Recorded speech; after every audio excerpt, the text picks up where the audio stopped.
Noticentro 1, CMI. Buenas noches, bienvenidos a las noticias. Los siguientes son los 3 hechos más importantes de hoy en Colombia. Crisis sanitaria en la Escuela de Cadetes José María Córdoba del Ejército en Bogotá. Un cadete muerto, 3 hospitalizados en estado grave, 98 en aislamiento y 101 con síntomas. Ese es el balance que entregó la Secretaría de Salud de la capital. Y se sabe que lo que afectó a los jóvenes estudiantes es una infección respiratoria aguda. Vamos a hablar más de esta noticia en nuestra emisión nacional a las 9 de la noche.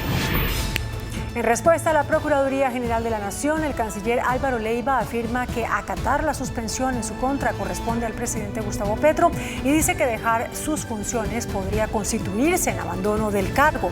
En oficio suscrito por su abogado Jefferson Dueñas, el canciller dice que mientras no haya acto administrativo suspendiéndolo de su cargo, si deja sus funciones como ministro de Relaciones Exteriores, podría configurarse la figura de abandono del cargo, ya que es al presidente Gustavo Petro a quien le corresponde acatar la providencia de su suspensión en su contra por parte del Ministerio Público.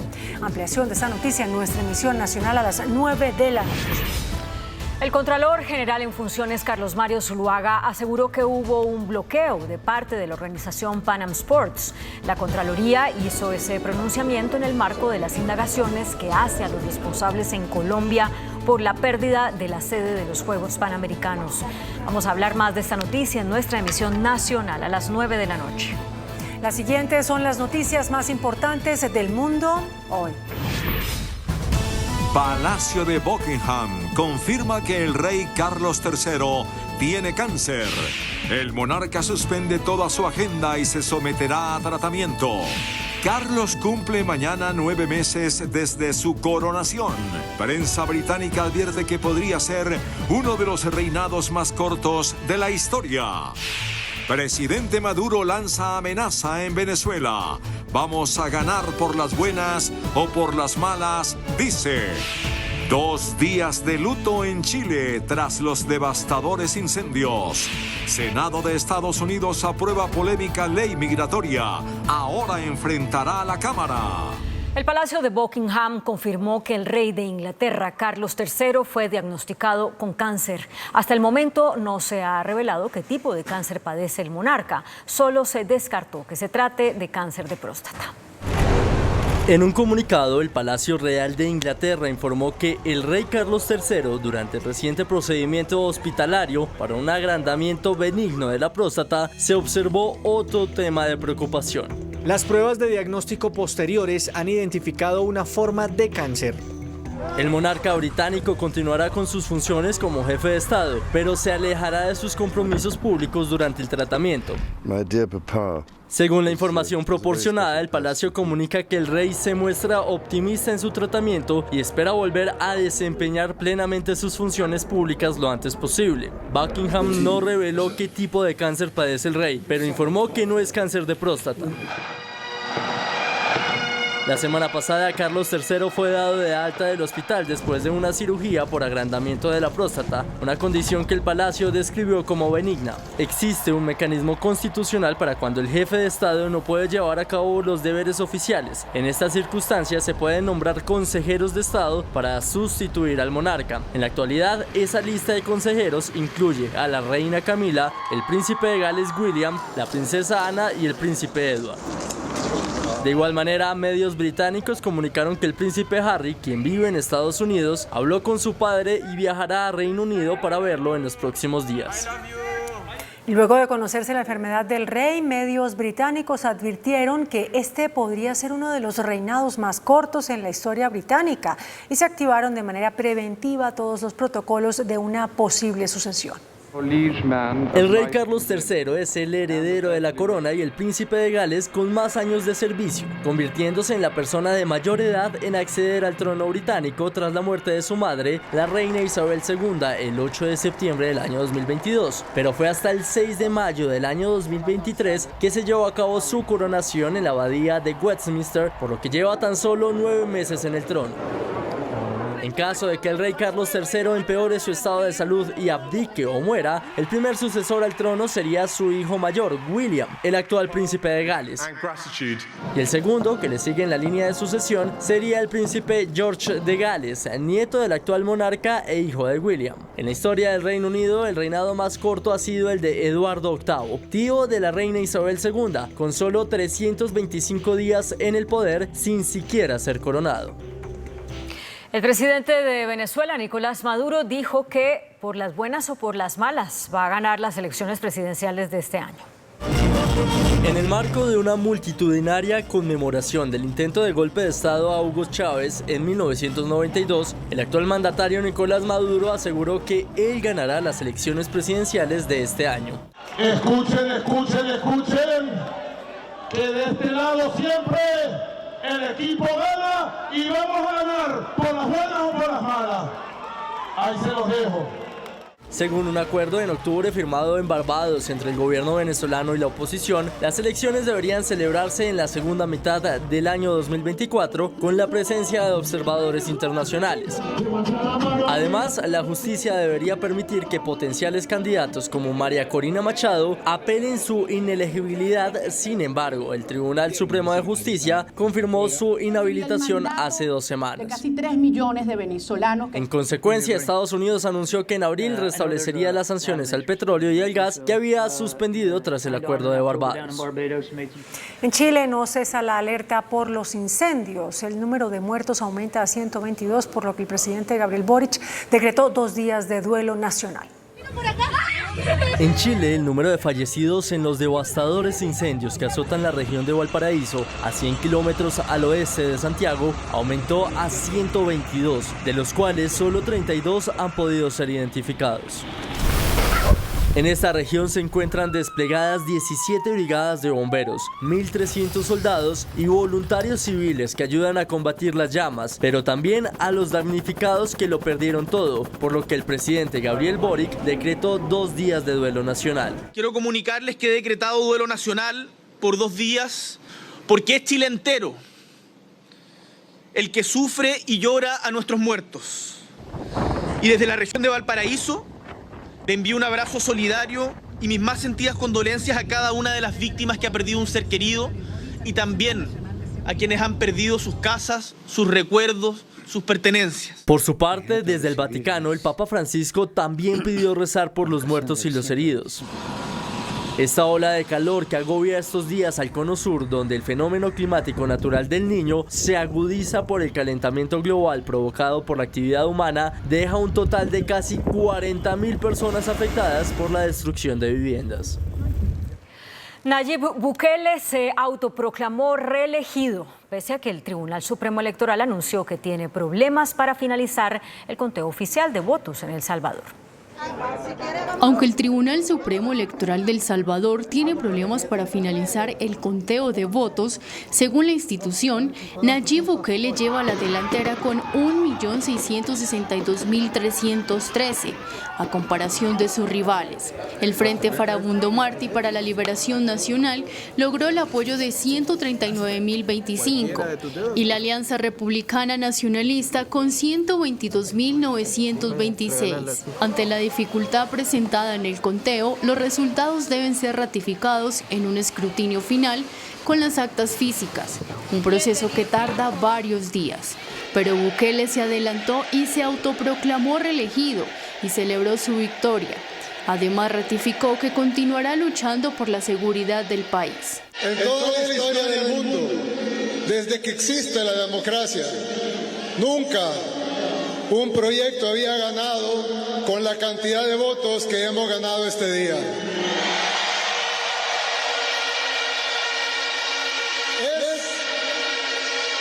Es literalmente el porcentaje más alto de toda la historia.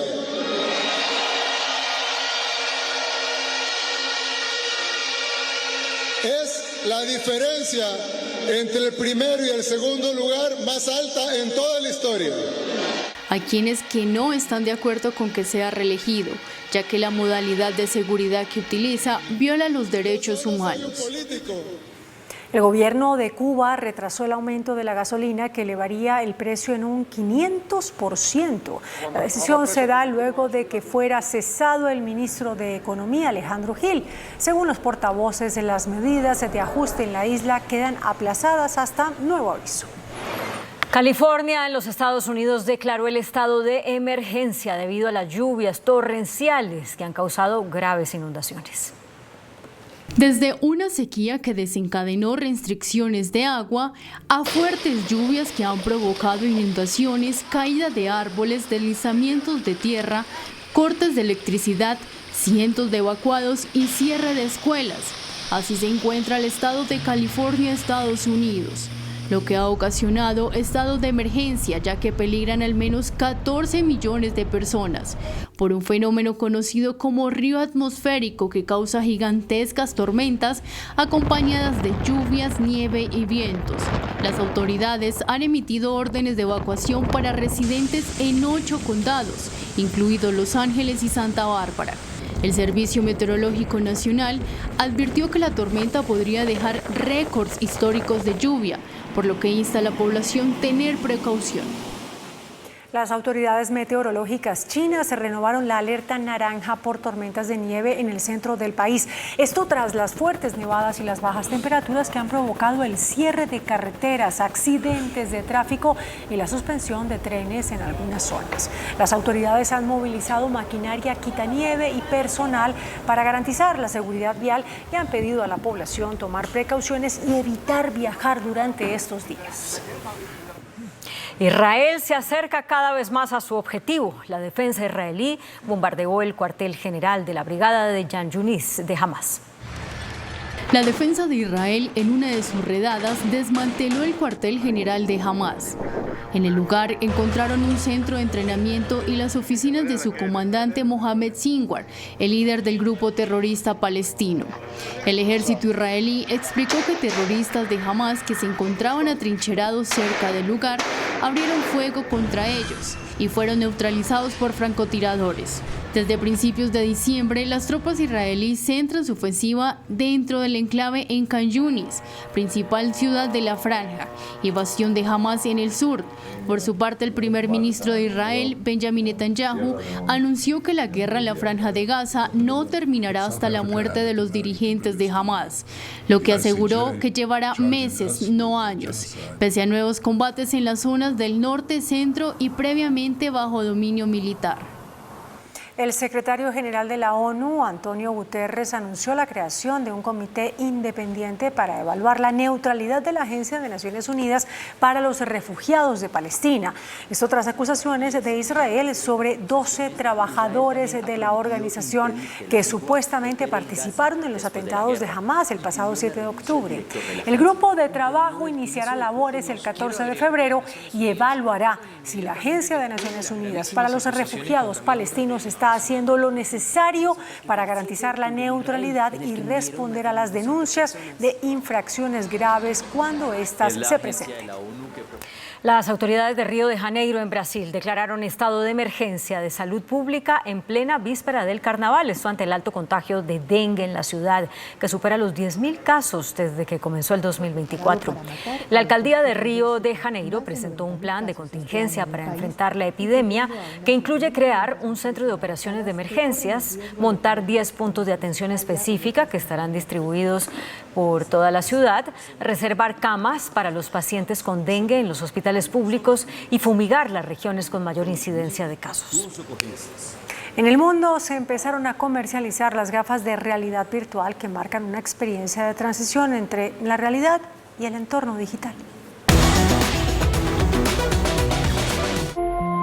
El visor de realidad mixta Vision Pro salió a la venta con un costo de $3.500, equivalentes a casi 14 millones de pesos colombianos.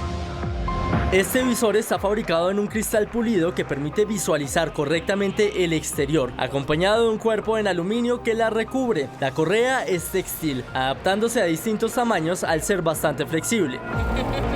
Estas correas cuentan con pequeñas pastillas. Estas integran altavoces que proporcionan audio espacial. En el interior los visores tienen 23 megapíxeles, resolución superior al 4K en cada ojo, con tecnología micro OLED y un sistema de seguimiento ocular de alto rendimiento basado en LEDs y cámaras infrarrojas. Asimismo cuentan con un sistema doble cámara capaz de captar imágenes espaciales, fotografías y videos en tamaños panorámicos con audio especial y espacial y con el principal fin de recrear la forma más fidedigna de los propios momentos captados. Buenas noches, bienvenidos a Entrevista CMI, espacio de nuestro director Yamid Amad. La próxima semana iniciará el tercer debate del proyecto de reforma a la salud en la Comisión Séptima del Senado de la República. Una de las grandes entidades que debe transformarse de ser aprobada esta reforma es la ADRES. Precisamente esta noche nos acompaña su director, el doctor Félix Martínez, que en este momento está dirigiendo la ADRES y que además tiene grandes retos. Director, muchas gracias por acompañarnos esta noche. No, con mucho gusto, Luisa. Director, ¿en qué van esas audiencias que se están realizando en varias regiones del país, en donde se está tal vez hablando sobre ese documento que va a llevar a la Comisión Séptima de Senado? ¿Cómo ve usted el ambiente político para iniciar este tercer debate en el Senado de la República? A ver, yo en las audiencias he notado un ambiente bastante favorable a la reforma, pero por supuesto en las audiencias no están solo los senadores congresistas, sino participan todas las instituciones, actores del sector salud, comunidades organizadas, grupos políticos, etcétera. Pero en términos generales lo que se encuentra es que hay un ambiente bastante favorable a la reforma. Y por parte en la Comisión Séptima, pues lo que yo he podido de Senado, lo que yo he podido apreciar, es que pues hay un grupo de senadores también muy favorable a la reforma, otro intermedio que digamos está a favor de la reforma pero sugiere algunos cambios, y un grupo menor pues digamos que por razones más políticas que técnicas se opone a la reforma. Hay una anécdota muy interesante en este sentido de lo que pasó en la Comisión Séptima de Cámara hace algún tiempo. Y es que, como tú sabes, el Partido Conservador decidió votar en contra en el trámite de la reforma en la Comisión Séptima de Cámara. Había dos representantes a la Cámara en la Comisión Séptima. Uno de ellos era el representante Yepes de Caldas, que había manifestado ampliamente en televisión que estaba en desacuerdo con las EPS, incluso alegando algunos asuntos de familiares que le habían afectado específicamente. Y a lo largo de las sesiones de la Comisión Séptima votaba no, pero ustedes saben lo que yo pienso.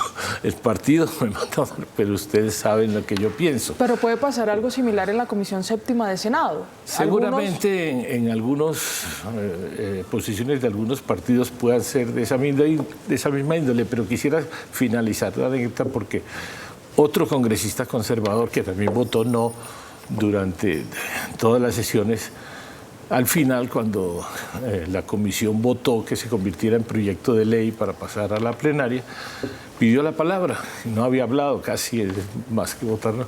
Y dijo, mire, yo soy congresista de Arauca, yo voté no porque el partido me lo ordenó, pero en Arauca los servicios de salud son un desastre, y esta reforma hace falta.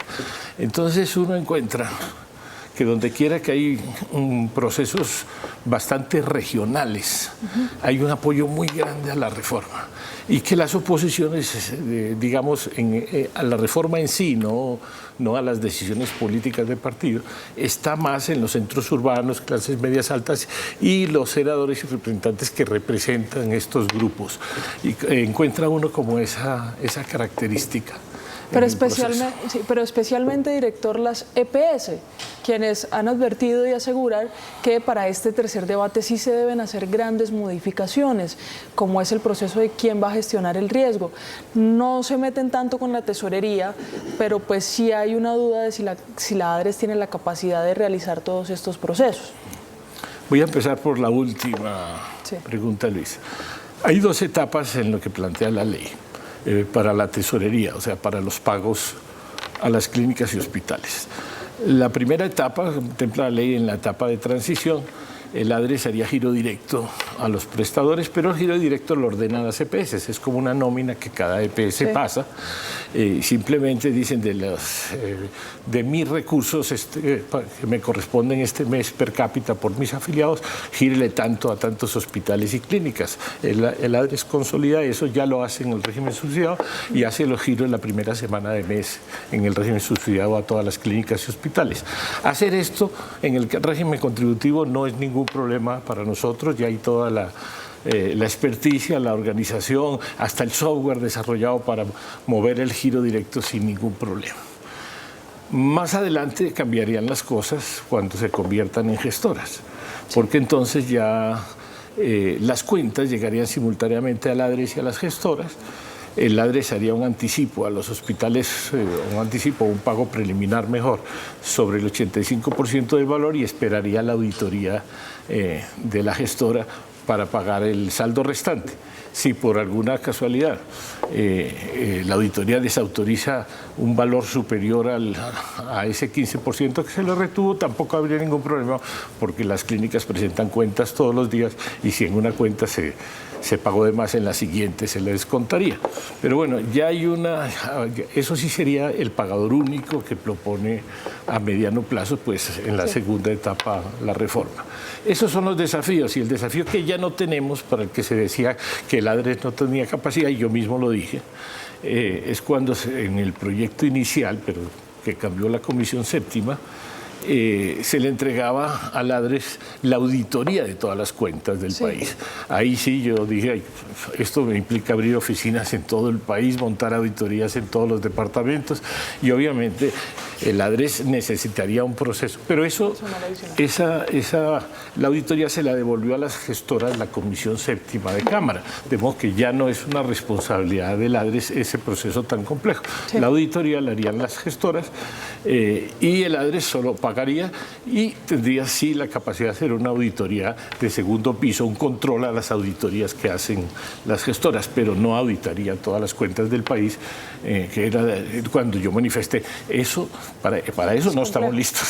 Pero bueno, esa responsabilidad nos la quitó la Comisión Séptima. Director, pero hay muchas EPS que temen transformarse en gestoras, incluso han pensado en no hacerlo, si no se modifican algunos artículos como la contratación, como quién va a gestionar el riesgo en salud. Entonces, tal vez en ese panorama, no sé si han tenido acercamientos para determinar cuáles van a ser esos puntos y si se van a modificar o no del proyecto de reforma a la salud. A ver, yo digo que la posición de las gestoras, de las EPS en la transición y la posible transición a las gestoras ha evolucionado mucho durante los últimos meses. De una oposición franca inicial a cualquier proyecto de reforma, a prácticamente la aceptación de la mayoría de las EPS de transformarse en gestoras, salvo muy contadas excepciones. Creo que básicamente hoy se acepta que la tesorería, como dices tú, que el pagador sea el ADRES, que los recursos que las gestoras pasen a ser administradoras. Y sí, hay unas diferencias en cómo la administración del riesgo va a ser un problema siempre, digamos, de varias instituciones, claro, no de una sola. Es decir, porque si hablamos del riesgo de salud o del riesgo financiero. Si hablamos del riesgo financiero, dime tú, ¿quién administra el riesgo financiero hoy? Cuando las EPS todos los días dicen, no me alcanza la plata, gíreme. Entonces, ¿quién está asumiendo el riesgo financiero? El riesgo financiero lo está asumiendo el Estado siempre en este aseguramiento del sistema. No lo están asumiendo la verdad, las EPS, más que en una mínima proporción, y están dispuestos a soltarlo porque es un... Bueno, decimos, si no quieren asumir el riesgo financiero, si están descontentos con el manejo del riesgo financiero, pues no hay ningún problema. Entreguen el riesgo financiero, administren y ustedes ya no tienen que asumir ese riesgo financiero. De modo que esa parte, digamos que la aceptan. Luego, la administración del riesgo en salud tiene también varios componentes. El cuidado de la salud de las poblaciones, obviamente.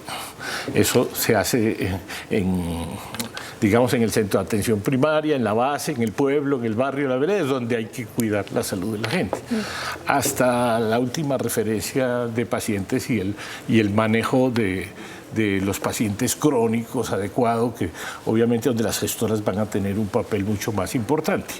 Es un manejo compartido, no es un manejo que pertenezca a nadie en particular, es un manejo que tiene que ver con las políticas de salud, es un manejo, de modo que no es un manejo exclusivo de nadie, de ninguno de los actores, ni lo es en ningún país del mundo tampoco.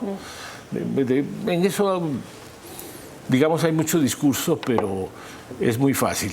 Lo que falta establecer en este segundo debate, diría yo, es cómo se comporta el sistema de referencia de pacientes. Sí. ¿Sí? Pero el sistema de referencia de pacientes parte del barrio de una persona se enferma y donde dicen este paciente requiere una atención hospitalaria porque tiene una lesión de una rodilla. O sea, forzosamente el sistema de referencia nace también en la atención primaria y va vía gestoras o cualquier otra vía a la localización de la institución hospitalaria, clínica o hospital que requiera.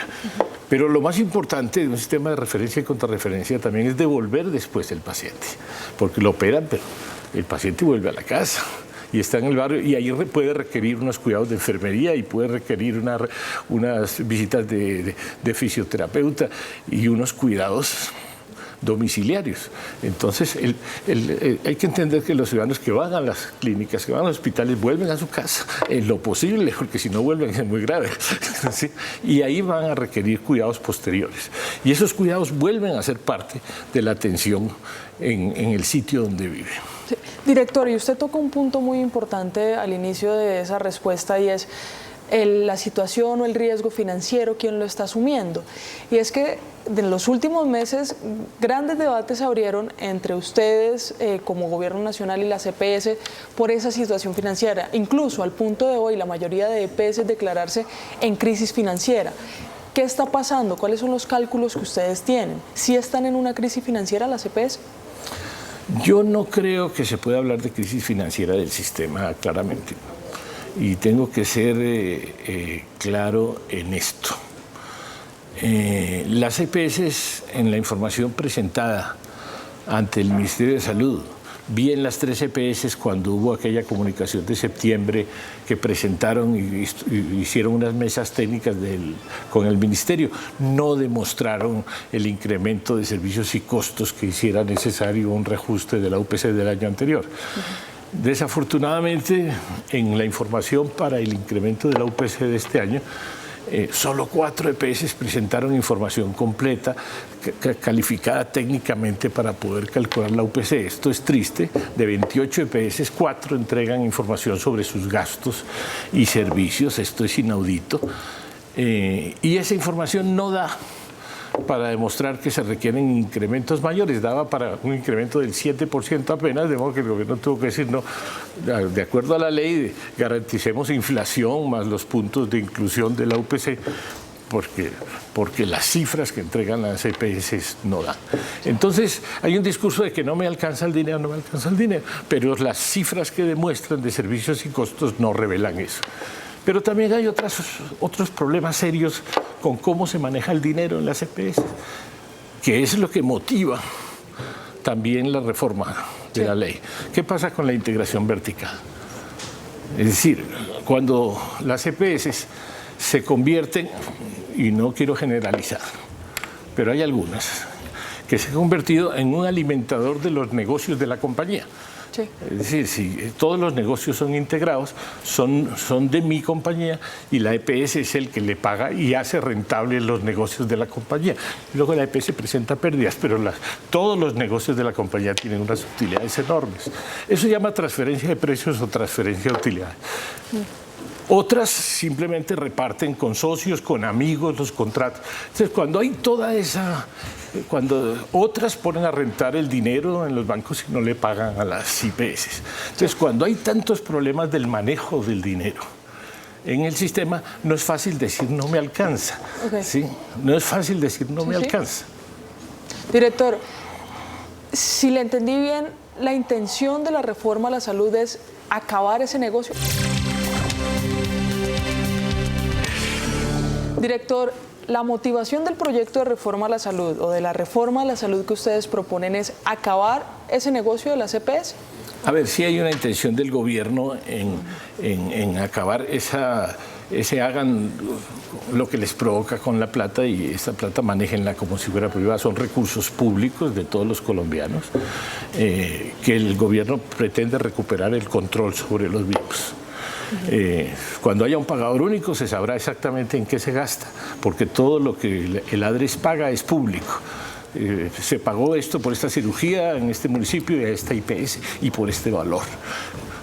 Hoy no es transparente y no es público el gasto en el sistema. Lo que queremos es que sea transparente y público y que la sociedad y el país recuperen el control de cómo se manejan los dineros de la salud. Y es un propósito que el presidente Petro ha expresado claramente.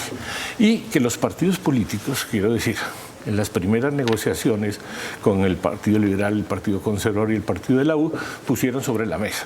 Cerramos la integración vertical de negocios, o sea, los contratos de yo con yo mismo, mis socios y mis amigos, que funcionan, que se han masificado en el sector salud. Obviamente, hasta los partidos políticos entienden que esto no está bien, ¿sí? Que esa no era la idea, que la integración vertical estaba prohibida al comienzo del sistema y sin embargo se ha ido extendiendo en una forma inusitada. Entonces ya a muchas EPS no les interesa dar contrato a los hospitales públicos porque esos no son amigos ni socios. Es decir, esto se volvió una cosa muy complicada y eso tiene que recuperarse el control del sistema. Claro. Cuando se recupere ese control del sistema, de ser aprobada la reforma a la salud, director, ¿no se van a registrar, por ejemplo, demoras en los pagos? Temas de presupuestos máximos seguirán existiendo porque hay algunos servicios que no están dentro de ese plan, pero, por ejemplo, diciembre y enero no se les ha pagado las EPS, esa fue incluso los pronunciamientos de la Corte. ¿Esto va a pasar con el proyecto de reforma a la salud o hay un plan en el que se evite que estas demoras se puedan afectar el sistema? Presupuestos máximos no existiría en el nuevo sistema. Okay. De entrada todo sería integrado al per cápita que se manejaría, no habría ese problema. Pero sobre la oportunidad de los pagos, yo sí tengo que volver a decir siempre que el 98% de los recursos se entregan anticipados. Y que ese otro 2% tiene unos trámites presupuestales que a veces son complejos y se demora un poco. Pero dime tú, ¿qué negocio recibe el 98% del pago anticipado para prestar los servicios? Ninguno. Sí, esto es una cosa extraordinaria. Y en cambio de decir con qué bueno que recibo el 98%, no me pagaron el 2 anticipado. El 2 me lo tienen que pagar también anticipado, que es el alegato permanente. A veces de una forma que no es correcta, porque la norma dice que es lo posible, sí, que el ministerio gire anticipado unos anticipos mensuales sobre esos recursos y después un ajuste a final de año. Pero siempre que haya disponibilidad presupuestal, eso no es fácil. Los trámites presupuestales son complejos en este rubro y eso significa, pero las EPS saben que eso se acaba pagando. De hecho, sí. Cada año pagamos más y en febrero, como hablábamos ahora, estarán pagados los ajustes 2022, 2023, de modo que estaremos totalmente al día. Yo le plantearé a las EPS, apenas esté totalmente al día, avisaré a todas las IPS del país que vayan a cobrar porque no se les debe un peso a las EPS, porque si bien reciben anticipado el 98% del dinero, ellas sí no pagan nada anticipado a los prestadores. ¿Y cuánto les debe más o menos a los prestadores? 15 billones es la estimación. De modo que el billón con el que cerramos en diciembre, digamos que el sistema reconoce que les tienen que pagar ese billón, después de haberles pagado 80 billones por anticipado, quedó un billón pendiente. Ese billón no explica los 15 billones que ellos deben. Y ese billón con 2 meses no explica que los otros 80 billones que están recibiendo anticipados no produzcan pagos más oportunos a los prestadores. Es decir, ¿cuánto le debe la ADRES a las EPS en total en este momento? En este momento, a diciembre les debíamos 1 billón de pesos, 819 mil millones del ajuste, y el mes de diciembre, porque hemos pagado hasta noviembre del 23, y en este momento se está liquidando el ajuste del 24, que es más o menos otro billón. Entonces serían 2 billones, que es lo que vamos a pagar ahora en febrero. Y ahí están los ajustes también del 22 y del 23. Del 22 y del 23. ¿Cuáles son los desacuerdos que se tienen con las EPS? Pues ellos aseguran que es mucho más lo que se les debe. Están hablando de cerca de 3 billones de pesos, de más de 3 billones de pesos. ¿De dónde sale ese billón adicional que ellos aseguran? No lo sé, la verdad, porque deudas registradas no existen. Por ejemplo, había una EPS que decía que se le debían 750 mil millones de pesos del acuerdo de punto final, que fue una ley del gobierno pasado que sigue tramitando cuentas y acuerdos de pago y jurídicos, todavía tiene una cola, pero nuestras cuentas certificadas eran de 6 mil millones de pesos. Sí. Y resulta que esas cuentas no tenían respaldo en el ADRES, y esta EPS decía que el ADRES en sus cuentas, que el ADRES le debía 750, y eran cuentas que habían sido negadas por varios gobiernos y varias auditorías simultáneas, y que las continuaba teniendo en el balance, de modo que yo diría que eran cuentas alegres.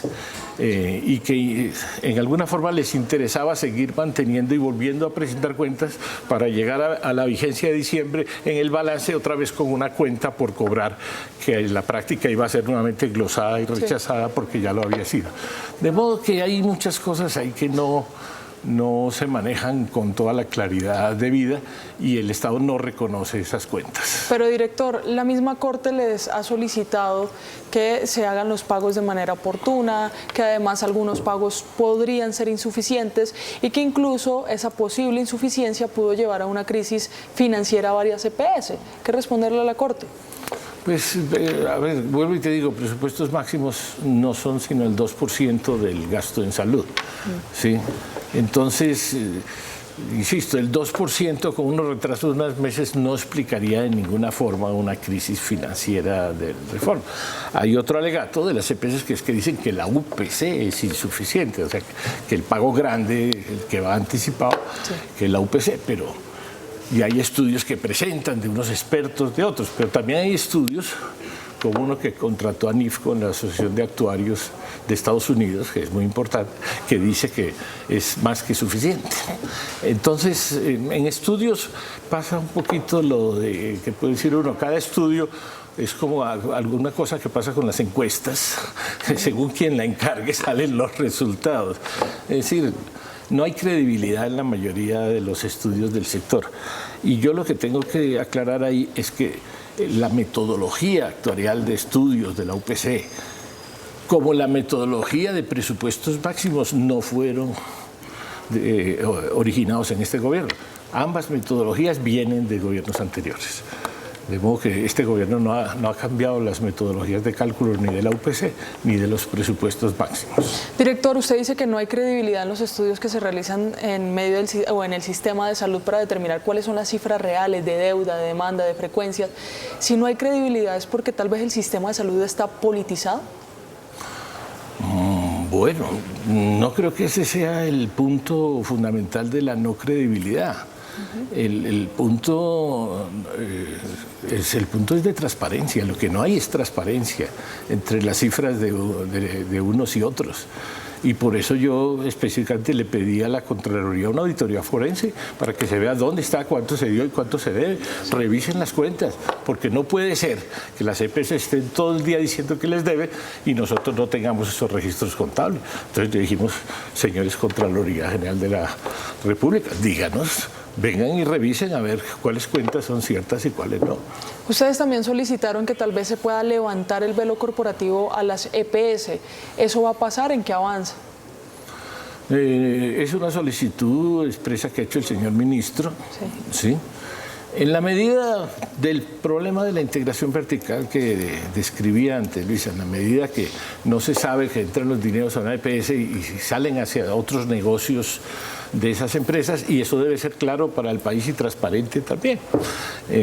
Entonces, en esa medida que hay mucha integración de negocios, que hay mucho contrato de yo con yo y muchas utilidades sacadas por la puerta de atrás, entonces es que hace falta que se levante el velo corporativo. ¿Cree usted que por ahí se están perdiendo los dineros por la integración vertical? Por supuesto, por ahí se van los dineros porque se trasladan las utilidades. Este fenómeno en economía se llama transferencia de utilidades. Cuando tú eres dueño de las dos partes del contrato, tú puedes poner las utilidades donde quieres y las pérdidas donde quieres. O sea, si la clínica es dueña de la EPS, como pasa en unas EPS, yo le pago mejor a la clínica, gasto más recursos de la EPS. Si le pago menos a la clínica tiene menos utilidades y la EPS está mejor económicamente. Si le transfiero más en precios y en cantidades a la clínica, que es dueña de la EPS, entonces las utilidades van a quedar en la clínica y las pérdidas en la EPS. Es decir, yo puedo hacer, si tengo todos los negocios, las maromas contables que me dé la gana, y entonces no hay credibilidad en las cifras de pérdidas. Entendiendo la motivación del Gobierno Nacional con el proyecto de reforma a la salud, puntos que no se mueven ni en tercer debate, y si llega a pasar a cuarto, en cuarto tampoco: la contratación y la integración vertical. ¿Es así? La integración vertical fuera, y la atención no se puede la integración vertical no se puede permitir, y hay un acuerdo con los partidos políticos en eso fuera. Dentro, la atención primaria y la prevención, que es un problema muy serio en que estamos muy atrasados, y el llegar a todas las regiones donde el sistema de salud no está funcionando. Esos son inamovibles, así como la mejoría de las condiciones de los trabajadores, etc. En términos de la contratación, hay unas propuestas para que las EPS manejen unos convenios de desempeño con las clínicas y hospitales de la red, que no son de dineros, pero que sí fijen la forma de prestar los servicios y la calidad. Y creo que esta es una función que las gestoras pueden hacer adecuadamente y que saben hacerlo, y podría haber ajustes en esos términos. Pues, director, muchas gracias. Estaremos muy atentos a ese tercer debate que inicia la próxima semana en Comisión Séptima de Senado, y pues gracias por estar aquí esta noche. No, a ti, Luisa, muy amable. Y a ustedes, televidentes, los invitamos a continuar aquí en Noticentro 1, CMI.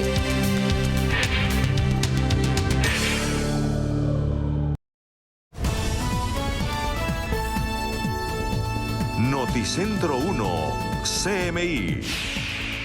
Crisis sanitaria en Escuela Militar José María Córdoba. Infección respiratoria deja un cadete muerto, 2 en cuidados intensivos y 200 contagiados. Así cayó helicóptero del ejército en Chocó. Mueren 4 militares. Mi suspensión depende del presidente Petro, dice canciller en respuesta a la Procuraduría. Pacto Histórico denunciará acoso judicial ante Comisión Interamericana de Derechos Humanos. Iglesia ofrece mediación para superar crisis institucional. Prórroga del cese del fuego con el ELN sería por 6 meses. Mañana habrá definición. Bandas criminales de Buenaventura amplían tregua por 3 meses.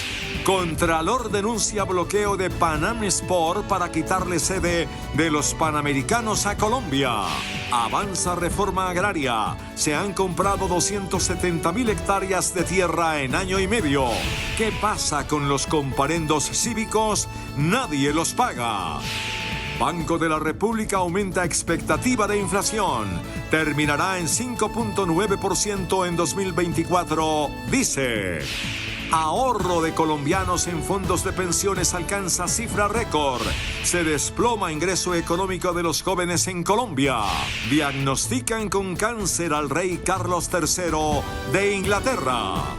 Iniciamos nuestra segunda hora de noticias. La Escuela Militar de Cadetes José María Córdoba enfrenta esta noche una crisis sanitaria por cuenta de una infección respiratoria que ya cobró la vida de un cadete y que afecta a 290 militares más. La Secretaría de Salud adoptó medidas especiales en la guarnición para evitar la expansión del virus. Un brote de infección respiratoria aguda en la Escuela de Cadetes General José María Córdoba del Ejército en Bogotá confirmó la Secretaría de Salud. El contagio masivo dejó una víctima fatal, un joven estudiante de 18 años identificado como Christopher Blanco Vázquez. Fue trasladado de nuestro dispensario médico al Hospital Militar de Bogotá por sintomatología respiratoria aguda. Lamentablemente, siendo las 22:05 horas, el Hospital Militar reportó el fallecimiento del alumno Blanco Vázquez. Un joven de 18 años falleció desafortunadamente el pasado 3 de febrero y en este momento nos encontramos a la espera de la necropsia clínica. La muerte del cadete, quien ingresó a la escuela a inicios de enero, obligó a realizarse una inspección en el lugar, al confirmar que otros jóvenes padecían de síntomas similares, fatiga, tos y baja saturación. De manera inmediata, la inspección del Ejército envió una comisión con el fin de realizar una verificación que permita esclarecer las circunstancias de tiempo, modo y lugar en las que se presentaron los hechos. Se estableció un brote por Irak, potencialmente por influenza, con 290 expuestos. También se hizo inspección por parte de un grupo de la Secretaría de Salud, confirmando un balance negativo: 290 personas afectadas, 101 con síntomas, 98 en aislamiento y 3 más hospitalizadas, 2 de estas en cuidados intensivos. Se dispusieron las medidas necesarias para su manejo, con cercos epidemiológicos, de embarcación de las áreas y medidas de aislamiento, tamizaje respiratorio, capacitación sobre signos y síntomas de la infección por influenza. Por ahora, los más de 1.500 cadetes que estudian en la escuela militar tendrán clases virtuales. 4 militares murieron en un trágico accidente aéreo en una base militar del departamento del Chocó. Otros 3 uniformados resultaron heridos luego de que el helicóptero en el que se transportaban se precipitara a tierra. En este video quedó registrado el momento exacto en el que un helicóptero del ejército cae al vacío en una base militar de Ungía, departamento de Chocó. La aeronave UH-60 de matrícula EJC 2188 del Batallón de Movilidad y Maniobra de Aviación número 7, que realizaba un movimiento aéreo de operación de carga interna a la base militar binacional Cuti Ungía en Chocó, sufrió un accidente. El trágico accidente cobró la vida de 4 militares. En el lugar fueron hallados sin vida 4 de nuestros militares: el mayor Carol Felipe García Murillo, piloto al mando de la aeronave; el capitán Darío Bernal Tolosa, orgánico del Batallón de Infantería número 46 Voltígeros; el teniente John Elder Barbosa Cruz, piloto; y el sargento viceprimero Javier Elías Reino, jefe de la tripulación. Además, otros 3 uniformados resultaron heridos. El personal herido: sargento viceprimero Jonathan del Río, técnico de vuelo; el cabo primero Alejandro Gutiérrez Trejos y el soldado profesional Galindo Suárez Prada, fueron evacuados hacia un centro médico especializado en el municipio de Apartadó, Antioquia, donde estaremos acompañando y verificando su recuperación. Estas fueron las últimas fotos publicadas en estados de una red social por parte del piloto. En la aeronave llevaban alimentos para abastecer a pelotones de la zona. Al sitio se desplazará una comisión de la Inspección del Ejército y el Grupo de Investigación de Accidentes de Aviación, GRIAF, de la División de Aviación Asalto Aéreo, para establecer las circunstancias de tiempo, modo y lugar en los que habría ocurrido este hecho. El piloto fallecido, con 38 años de edad, mayor Carol Felipe García, llevaba 17 años de servicio, tenía 16 distintivos. El teniente John Barbosa, con 31 años de edad, llevaba 7 años de servicio. El sargento viceprimero Javier Reino, de 40 años de edad, llevaba 21 años en el ejército. Y el capitán Darío Fernando Bernal, de 33 años de edad, llevaba 13 años en servicio. Y en respuesta a la Procuraduría General de la Nación, el canciller Álvaro Leiva afirmó que acatar la suspensión que esa entidad emitió en su contra le corresponde al presidente Gustavo Petro. Agregó que dejar sus funciones podría llevarlo a incurrir en abandono del cargo.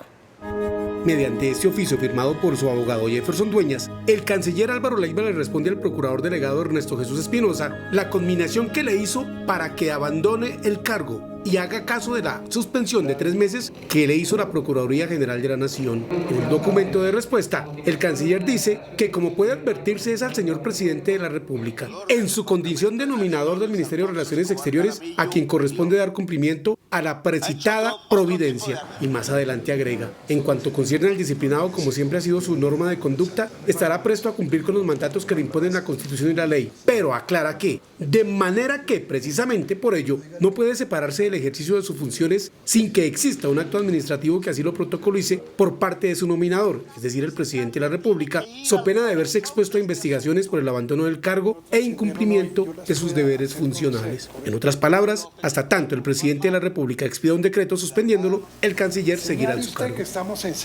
El vicepresidente de la Comisión Nacional de Disciplina Judicial, Mauricio Rodríguez Tamayo, propuso una reglamentación de la figura de la suspensión de los servidores públicos.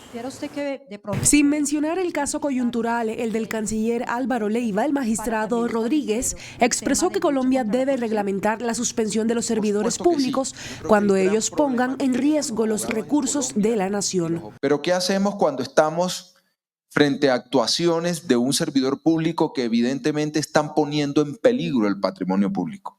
Piénsese, por ejemplo, en una contratación.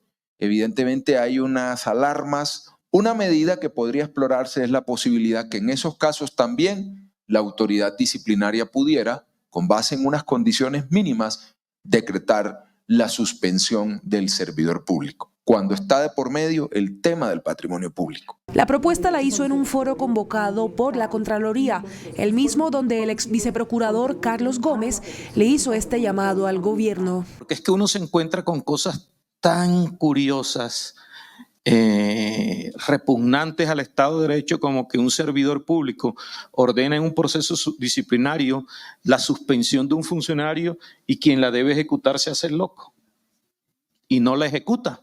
Y ya llevamos 15 días en un caso sin que se mire la importancia de los órganos de control que son autónomos e independientes. La figura de la suspensión provisional aparece desde el Código Disciplinario de 1995.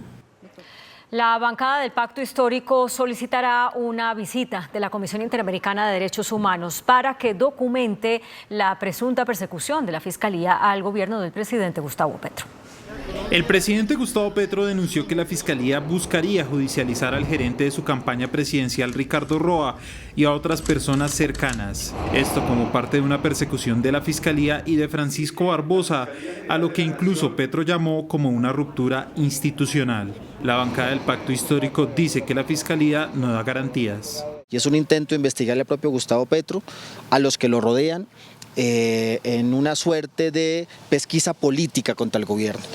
El llamado es claro, sencillo, pero contundente. Necesitamos recuperar la Fiscalía, una Fiscalía objetiva, neutra, que dé garantías a todos los colombianos y no un fiscal de bolsillo que beneficie a un grupo político en particular. Congresistas advierten que pedirán una visita de la CIDH para documentar lo que ellos llaman una persecución de la Fiscalía.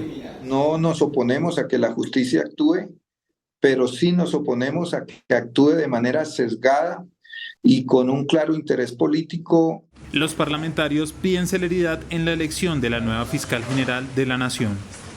Mediación de la Iglesia Católica entre los líderes del país para evitar una mayor confrontación y alteraciones a la democracia, propuso hoy el cardenal Luis José Rueda Aparicio al presidente Gustavo Petro. El llamado del cardenal Luis José Rueda Aparicio, presidente de la Conferencia Episcopal Colombiana, lo hizo al inicio de la conferencia número 116 de obispos del país, que reúne a más de 100 prelados en la capital de la República. Diálogo institucional para preservar la democracia. Para los líderes políticos, económicos, sociales de nuestro país. Tenemos una democracia, debemos defenderla. Tenemos unas instituciones, debemos fortalecerlas. Y debemos acompañarnos todos en la solución de los conflictos que se nos puedan presentar. Como Conferencia Episcopal, además ofrecemos los servicios para acompañar un posible diálogo entre los distintos líderes de nuestro país. El Contralor en funciones también se pronunció sobre lo que ha manifestado el presidente Gustavo Petro, que habría un golpe de Estado blando contra su gobierno. Hay que tener un poco más de calma y de reposo. Un país que todos los días tiene controversia es normal en la democracia, pero el llamado que quizás desde la Contraloría hacemos es a respetar las instituciones, el papel que desempeñan las instituciones y por supuesto buscar canales de comunicación que permitan resolver con el diálogo las diferencias a las interpretaciones que tenemos sobre el comportamiento institucional. Y el exministro, exjefe negociador con la guerrilla de las FARC, Humberto de la Calle, hoy senador de la República, dice que el mandato de Petro fue claro en las urnas y hay que respetarlo. Hay una pugnacidad enorme.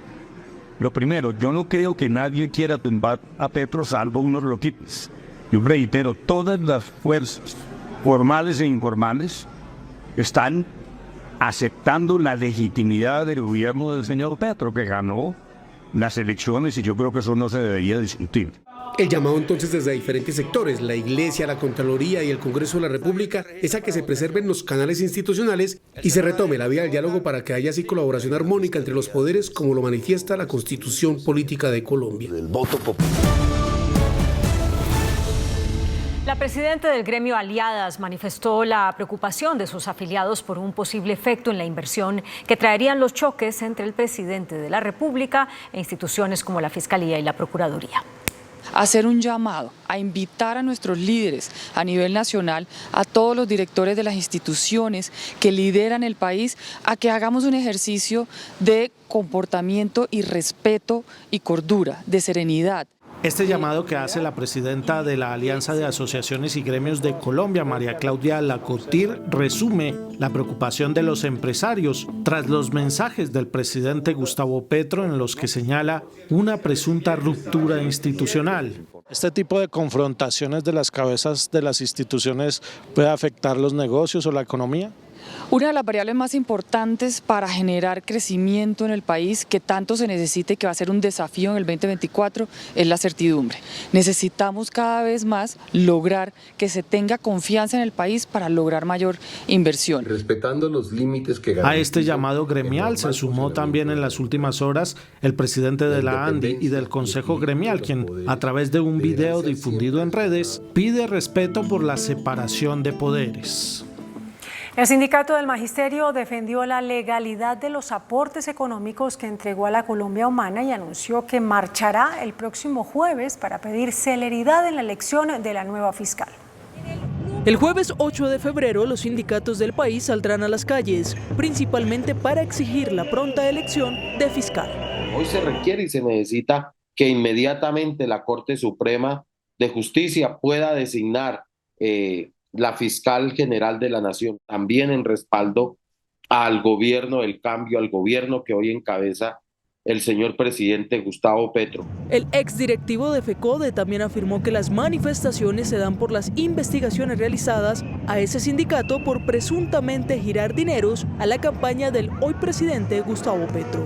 500 millones de pesos que se hizo la donación al partido Colombia Humana y no a la campaña presidencial de Gustavo Petro. Rechazar la persecución y estigmatización de la cual estamos siendo víctimas por diferentes sectores y por la Fiscalía General de la Nación. Las marchas se registrarán en medio de un agitado panorama político. El presidente Gustavo Petro y delegados de la Casa Blanca se reunieron este lunes en la Casa de Nariño. La situación política de Venezuela fue el tema central del encuentro.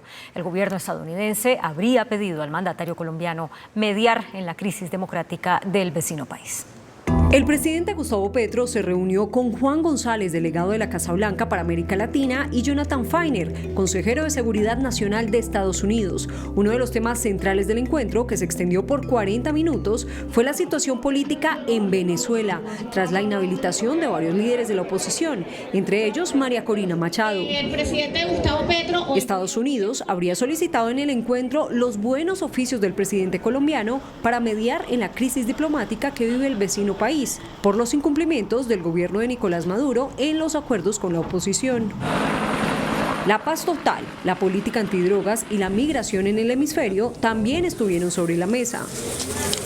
En la reunión con los delegados del gobierno Biden no participó el canciller Álvaro Leiva, suspendido por la Procuraduría, tampoco los embajadores Luis Gilberto Murillo y Francisco Palmieri. Tensa jornada de negociación entre las delegaciones de paz del gobierno y el ELN en La Habana, Cuba. Pese a que para hoy se esperaba un anuncio oficial sobre la prórroga del cese el fuego bilateral, la decisión se aplazó para mañana. Un comunicado del ELN da a entender que el cese se prorrogaría por 6 meses. Cuando todo apuntaba a que se definiera la prórroga del cese el fuego bilateral entre el Estado y el ELN, diferencias de última hora entre las partes mantienen la negociación ardiente. Aún no se anuncia de manera oficial la prórroga, que podría ser por 6 meses, tal como lo deja entrever este comunicado de la delegación del ELN. Tras año y medio de negociaciones y luego de evaluar los 6 primeros meses de cese del fuego bilateral, nacional y temporal, se están tomando medidas para resolver factores de crisis y agregar nuevos elementos de compromiso a cumplir por ambas partes, con el propósito de acordar una prórroga de otros 6 meses de este cese.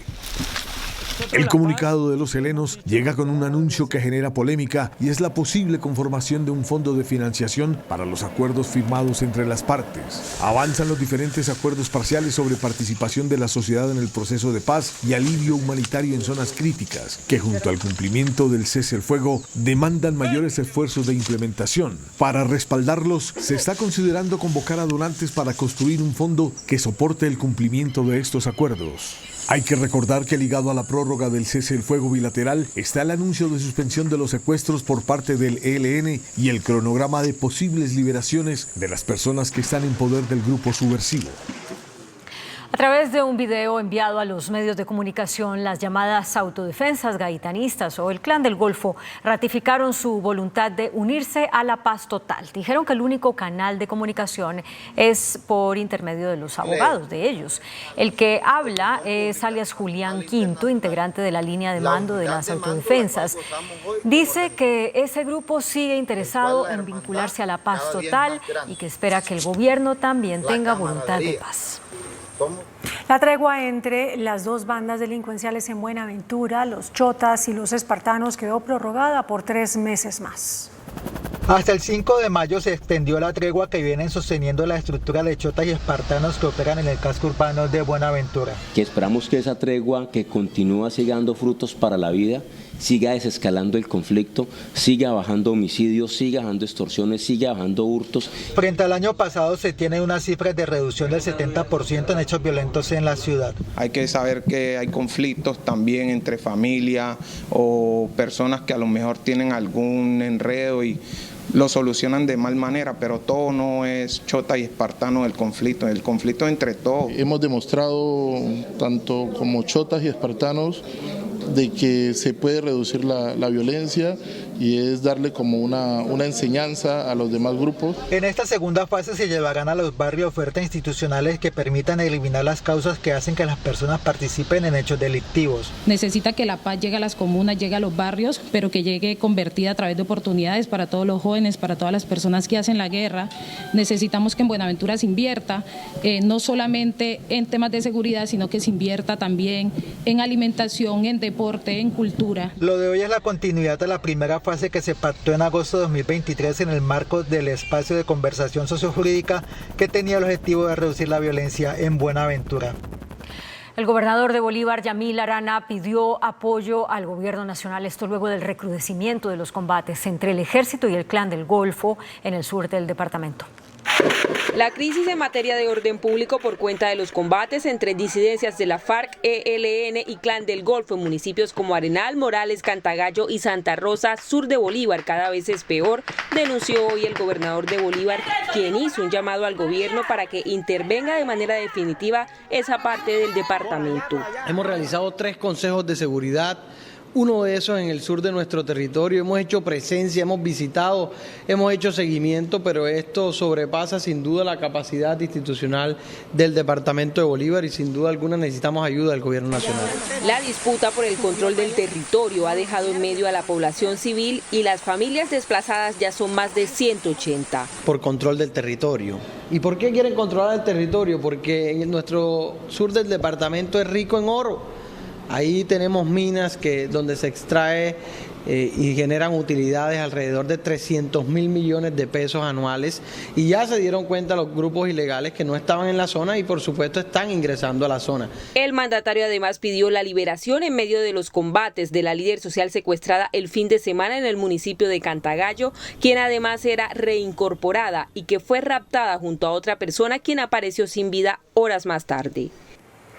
15 días cumple la movilización pacífica de las comunidades sociales de Tame, Fortul, Saravena y Arauquita en Arauca para exigir a las empresas petroleras y al Estado el cumplimiento de los compromisos pactados en materia social, energética y en contra de la violencia que vive esa región del país. Sin soluciones terminó el más reciente cara a cara entre comunidades movilizadas, gobierno y empresas petroleras, lo que llevó a que a partir de hoy se incrementen las acciones de protesta contra las petroleras y el corte intermitente de las vías del departamento. En estos momentos completamos el día de hoy 15 días de esta jornada de civilidad de derechos que ha venido adelantando el movimiento social del departamento de Arauca, exigiéndole a las corporaciones transnacionales la inversión social en nuestro territorio. La exploración y explotación del petróleo en Arauca es, según las comunidades, una de las principales causas de la catástrofe ambiental, saqueo y despojo de los territorios que hoy viven una crisis social y humanitaria. La movilización es en contra de las corporaciones transnacionales. En las vías pues se ha venido habilitando pasos intermitentes, que es lo que hemos venido diciendo, que se han venido adelantando desde el día de hoy. Esperamos que el gobierno nacional defina una comisión para que vaya al territorio y se siente con el movimiento social, nos escuche. Las comunidades que se movilizan desde hace 15 días reclaman que ante la crisis humanitaria se hace necesario el reconocimiento por parte de dichas empresas y del Estado de la compensación económica a través de la inversión social en los proyectos priorizados por las comunidades. La DIJÍN y la Interpol de la policía entregaron el balance de extradiciones realizadas este año de personas vinculadas a delitos como narcotráfico, homicidio y trata de personas. Luego de ser posesionado como nuevo director de la DIJÍN e Interpol de la policía, el coronel Edwin Urrego reveló a Noticentro 1 CMI el balance que tienen respecto a extradiciones realizadas en 2024 por diferentes delitos. En lo que va corrido este año se han realizado 24 extradiciones, la mayoría de ellas hacia los Estados Unidos, luego sigue España y por último Perú.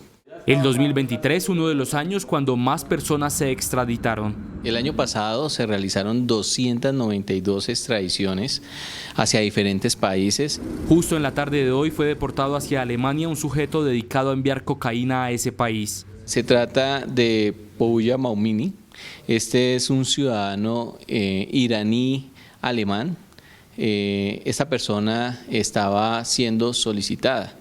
Tenía circular roja de Interpol y estaba siendo solicitado por la beca de Alemania. Se escondía en Valle del Cauca. Otro líder social fue asesinado en el país. El crimen ocurrió en el municipio de Yondó, en Antioquia. Faber Rincón Pérez, defensor de los derechos de los trabajadores de la industria petrolera en la organización Guardia Obrera, fue asesinado cuando regresaba a su vivienda en el barrio Brisas del Oriente, en Yondó, Antioquia. La policía anunció una recompensa por este crimen. Se ofrece una recompensa hasta 10 millones de pesos. Ya falta un concepto de validación con la Defensoría del Pueblo para establecer si esta persona ejercía un liderazgo o no. Según Indepaz, 14 líderes han sido asesinados este año en el país. El alcalde de Bucaramanga, Jaime Beltrán, celebró el triunfo de Nayib Bukele en El Salvador. Dijo que alguien así necesita Colombia. Con un corto mensaje muy celestial en sus redes sociales, el alcalde de Bucaramanga se refirió al triunfo del presidente de El Salvador, Nayib Bukele, afirmando que nuestro país necesita otro igual. Que lo que se logró en El Salvador demuestra dos cosas. Uno, que Colombia le hace falta un Bukele, que necesitamos actuar con contundencia, pero también con la capacidad y el sentido humano de demostrarle a un país que se puede cambiar con dos cosas, con carácter, con autoridad, pero con valores y principios y la fe en Dios. El mandatario local, llamado el Bukele Bumangués, por la afinidad de pensamiento con el mandatario salvadoreño, puntualizó que el cambio requiere dos cosas en nuestra patria. Que una nación se transforme no solamente de una acción física, necesita una acción espiritual, necesita una acción interna. Respetamos los que piensan distinto en torno a la fe, pero los que creemos en Dios siempre bajo estos hechos le damos la gloria al que todo se lo merece. El mandatario Bumangués buscará ahora un encuentro con el presidente Bukele para conocer estrategias y modelos de seguridad salvadoreños que se puedan implementar aquí para cerrar el paso al crecimiento delictivo. El Contralor General en funciones, Carlos Mario Zuluaga, aseguró que hubo un bloqueo por parte de Pan Am Sports para la no realización de los Juegos Panamericanos en Barranquilla.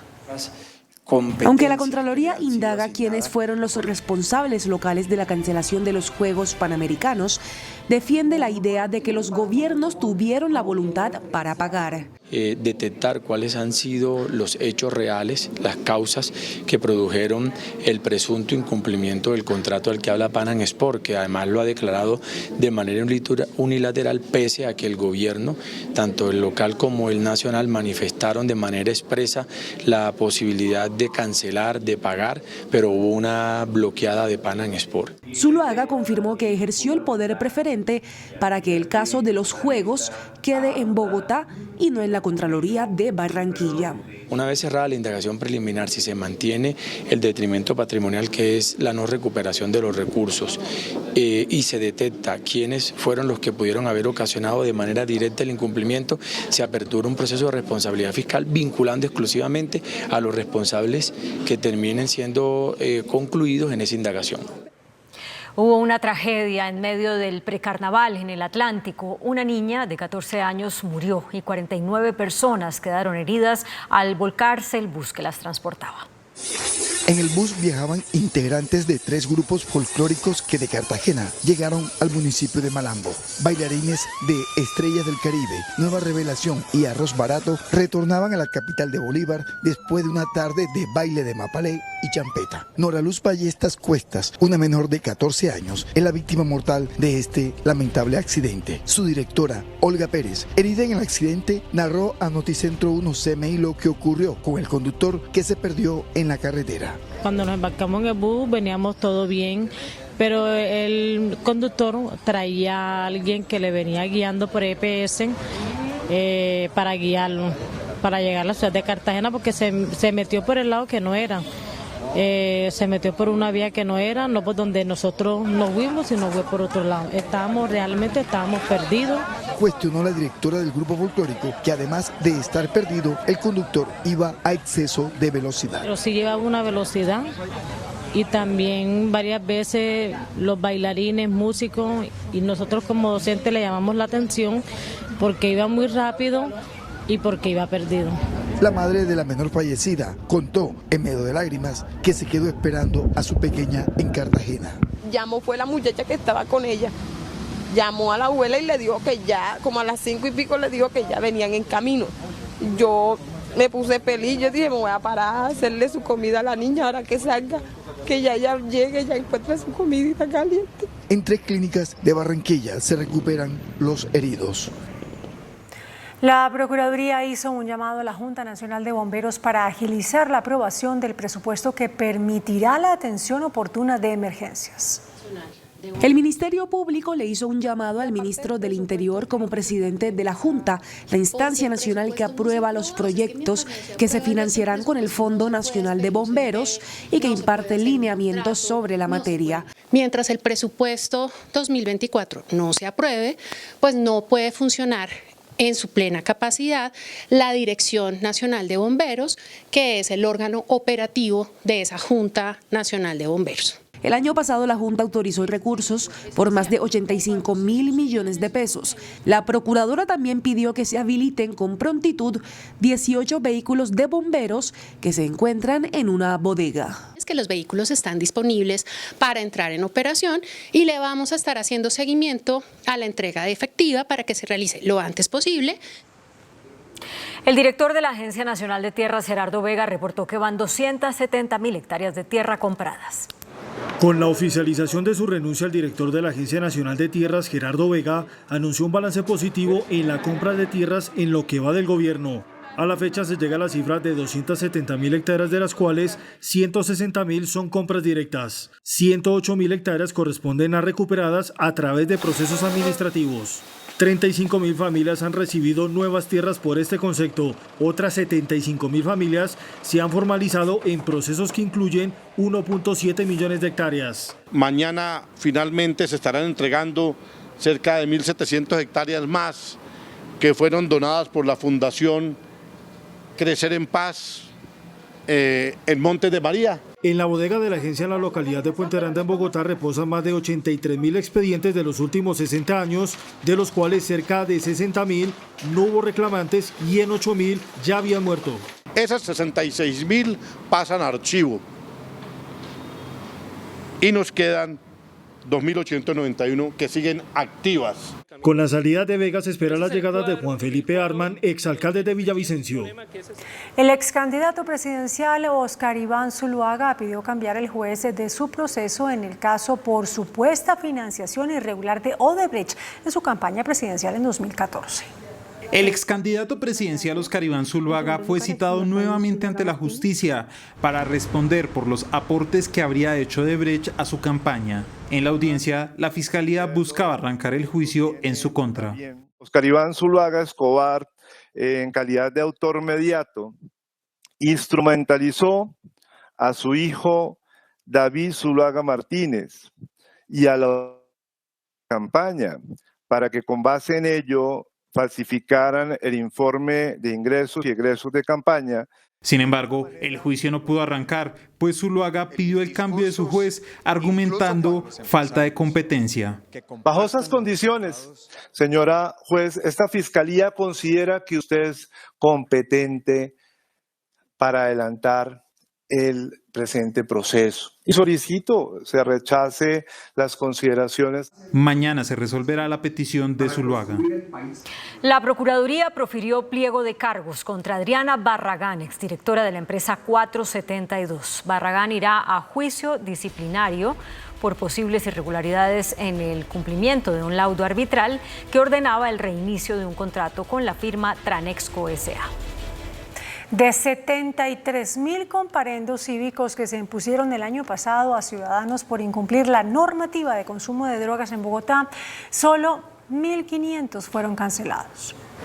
3.002.129 comparendos cívicos se han impuesto en Bogotá desde el año 2017, cuando empezó a regir la medida sancionatoria. De ellos, solo 274.211 personas asistieron al curso pedagógico, acogiéndose a la sanción. Cuando tenemos o pago o la aceptación del curso en el más del 57%, son porque son establecimientos comerciales, dueños o administradores. Pero para el caso, por ejemplo, el consumo en espacio público de sustancias psicoactivas, de alcohol, la invasión del mismo, basuras, ruido, pues lastimosamente esas personas terminan por no acercarse. Incluso desde la pasada administración reconocen que no ha sido efectiva la imposición de comparendos como medida de sanción a quienes incumplan la normativa, pues a pesar de que las sanciones siguen creciendo, los infractores lo ignoran. 90 días después puede pasar a cobro coactivo. Eso puede resultar en reporte en las centrales de riesgo para cualquier tipo de préstamo y demás, y en unas sanciones que la misma ley da. ¿Cuáles son? No puede acceder a subsidios, no puede renovar matrícula mercantil si es que es dueño de un local comercial o de una empresa, y adicional no puede contratar con el Estado. Una de las propuestas para que los infractores empiecen a pagar sus multas o asistir a los cursos pedagógicos es que las empresas empiecen a tener en cuenta esas infracciones al momento de contratar a un ciudadano.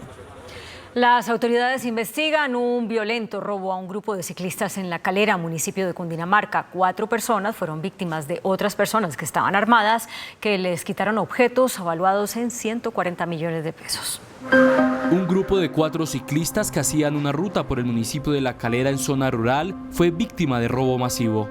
Nos asaltaron, nos tumbaron de las bicis y en poco más de 10 segundos nos llevaron por un camino desconocido. Nos insultaban y amenazaban mientras nos hacían caminar. Finalmente, llegamos a un monte donde nos ataron de pies y manos. Quedamos completamente desnudos en medio de la nada. Un total de 140 millones de pesos se llevaron los ladrones que estaban fuertemente armados. Obligaron a los ciclistas a transferir todo el dinero que tenían en sus cuentas.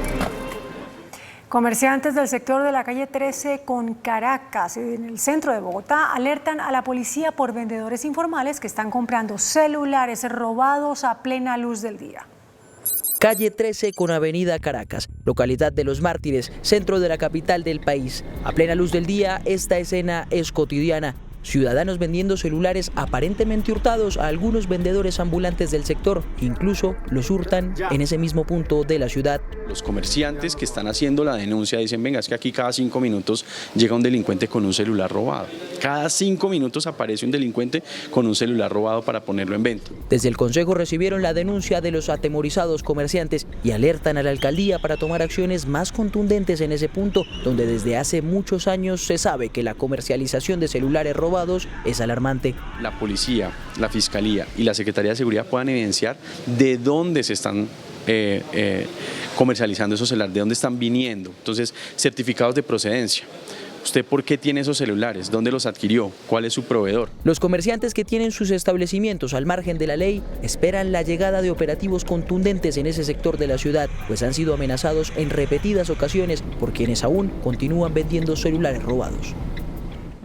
Este martes en la tarde volverá la normalidad en el suministro de agua en Usme, localidad en el sur de Bogotá. Más de 20 barrios se encuentran sin servicio de agua desde la madrugada del domingo debido a una falla en la planta El Dorado. Los residentes de ese sector de la ciudad han tenido que abastecerse con agua de carrotanques dispuestos por la empresa de acueducto y alcantarillado de Bogotá. Aumentó el número de personas fallecidas en Chile por los incendios. Nicolás Maduro aseguró que ganará las elecciones por las buenas o por las malas. Y California se encuentra en estado de emergencia por una tormenta. Las noticias del mundo en Noticentro 1 CMI. En la región de Valparaíso, Chile, las llamas han arrasado más de 12.000 hectáreas de bosque y han dejado más de 122 fallecidos, una cifra que podría crecer de acuerdo con los datos de las autoridades que aún buscan más de 190 desaparecidos, por lo que el presidente Gabriel Boric ha decretado 2 días de luto nacional.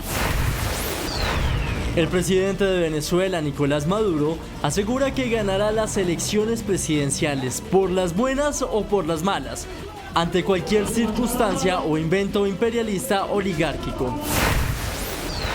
California, Estados Unidos, se encuentra en estado de emergencia ante las torrenciales lluvias acompañadas de viento, que han ocasionado inundaciones, caída de árboles, deslizamientos de tierra, cortes de electricidad, cientos de evacuados y cierre de escuelas. El Servicio Meteorológico Nacional prevé que las precipitaciones continúen toda la semana, lo que podría dejar récord históricos de lluvia, por lo que insta a la población tener precaución. El rey de Inglaterra, Carlos III, fue diagnosticado con cáncer. Hasta ahora se desconoce el tipo de cáncer que padece. En un comunicado, la Casa Real Británica explicó que el tumor le fue descubierto en el reciente proceso quirúrgico para tratar un agrandamiento de la próstata a finales de enero. Los médicos no revelaron qué tipo de cáncer padece el rey, pero descartaron que se trate de un cáncer de próstata. Según la información brindada por la familia real, el rey británico debe iniciar un tratamiento de inmediato. Sin embargo, continuará con sus funciones como jefe de Estado, pero se alejará de sus compromisos públicos. Carlos III se siente muy positivo sobre su tratamiento oncológico y pretende regresar a la plena actividad pública tan pronto como sea posible. El Banco de la República elevó el pronóstico de inflación para este año. El informe de política monetaria del Banco de la República mostró el escenario de la economía para este año. La inflación sigue siendo la preocupación, ya que nuevamente las expectativas suben como consecuencia de los riesgos del fenómeno del Niño. El índice de precios pasaría de 4 a 5,9%. Para Fenalco, el panorama puede frenar la reducción de las tasas de interés. El banco ya no va a bajar las tasas de interés tan rápido como se requiere para el buen funcionamiento de la economía nacional. Para el tema de crecimiento, se ajustó a la baja para 2023, pasando de 1,2 a 1%. En 2024 la economía estará en 0,8%. Se insiste en un plan de reactivación. Nada que aparece el liderazgo del gobierno a convocar un gran plan de reactivación y de choque, como lo hemos propuesto con el concurso de los gremios y los sectores productivos. Hay que decir que el informe del Banco de la República va en línea con las advertencias de Moody's y la menor dinámica que prevé la Organización para la Cooperación y el Desarrollo Económico, OCDE. El ahorro de los colombianos en los fondos privados de pensiones superó los 400 billones de pesos. Los fondos de ahorro no se deben acabar nunca, nunca, siempre deben permanecer en el tiempo. Con esta frase, el presidente de Asofondos aseguró que las administradoras llegaron a máximos históricos de 405.6 billones de pesos. Y unas ganancias solo en el año 2023 de 50 billones de pesos, una cifra también nunca antes vista en los 30 años de historia de los fondos de pensiones. Esas ganancias son para su vejez, ya sea para su devolución, ya sea para su pensión, son recursos que se van a ir a protegerlo como un ingreso durante la vejez. En 2023, los fondos privados de pensiones cerraron con más de 19 millones de afiliados. Una preocupante caída en los ingresos de los jóvenes, reportó el Centro de Estudios Económicos de ANIF. José Ignacio López, presidente de ANIF, reveló los resultados de un estudio según el cual los jóvenes entre 21 y 25 años de edad vieron reducidos en términos reales sus ingresos, mientras en el año 2012 ascendían a 824.000 pesos en promedio. 10 años después cayeron a 800.000 pesos mensuales. Nos preocupa porque primero no va en línea con lo que estaríamos esperando de una economía que va creciendo y le va dando mejores oportunidades a su juventud. Eso no lo estamos viendo. Según ANIF, la baja calidad de la educación incide en el ingreso. Preocupa que los jóvenes no puedan insertarse al mercado laboral, que no tengan las competencias y las habilidades que las empresas están requiriendo. El mismo estudio indica que a los adultos entre 51 y 55 años también se les redujo el ingreso de 646.000 pesos mensuales a 625.000. El presidente de Asocolflores, Augusto Solano, reportó un crecimiento en las exportaciones de flores en San Valentín, pero advirtió sobre una caída en los ingresos. Esta semana los floricultores iniciaron su proceso de embarque para la exportación a Estados Unidos, principal socio comercial, y otros 100 países a propósito del Día de San Valentín el 14 de febrero. Estamos hablando de unos 700 millones de tallo. En el año nosotros exportamos alrededor de 5.000, 6.000 millones.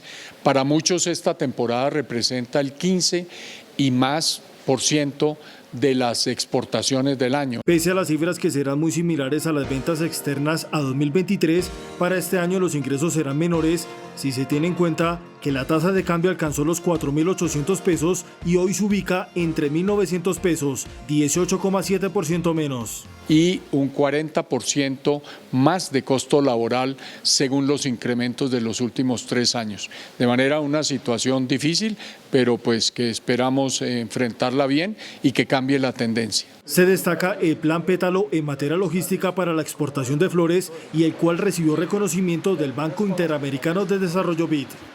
Las exportaciones cayeron 12,9% al cierre de 2023, según el DANE. La caída se explica principalmente por la disminución del 18,6% en la venta externa de combustibles y productos de las industrias extractivas, seguida de productos agropecuarios, alimentos y bebidas manufacturadas, que también registran cifras negativas. La ministra de Vivienda, Catalina Velasco, anunció la puesta en marcha de un plan para construir el acueducto de Quibdó, tras sostener una reunión con la gobernadora del Chocó, Nubia Córdoba Curi, y con el alcalde de Quibdó, Rafael Bolaños. La ministra Velasco informó que por instrucción del presidente Petro se acelerará la entrega de recursos para desarrollar la obra. El índice de capitalización de la bolsa, que mide el comportamiento de las 25 principales acciones, cerró a la baja. El índice selectivo MSCI Colcap de la Bolsa de Valores de Colombia bajó 0,42% a 1.272 puntos. La acción de la inmobiliaria PI fue la que más subió, con una valorización de 2,34% a 65.500 pesos. La acción del Grupo Argos fue la que más bajó, con una pérdida de 2,33% a 13.420 pesos. La acción más negociada de la jornada fue la de Ecolcap, al movilizar más de 12.000 millones de pesos, con una variación negativa de 0,36% a 12.706 pesos. El dólar cerró al alza. Indicadores económicos en Noticentro 1, CMI. La tasa representativa del mercado que regirá para mañana martes será de 3.975 pesos con 74 centavos. Los profesionales del cambio compran la divisa en promedio entre 1.760 pesos y la venden entre 1.820 pesos. Un euro cuesta 4.233 pesos con 20 centavos. La libra de café en Nueva York se cotizó a $1.89. El azúcar se transó en 23,54 centavos de dólar la libra. El barril de petróleo WTI se cotizó en $72.81. La referencia Brent para Colombia se cotizó en $78.01. Una acción de Ecopetrol cuesta 2.320 pesos. Hasta aquí Noticentro 1 CMI.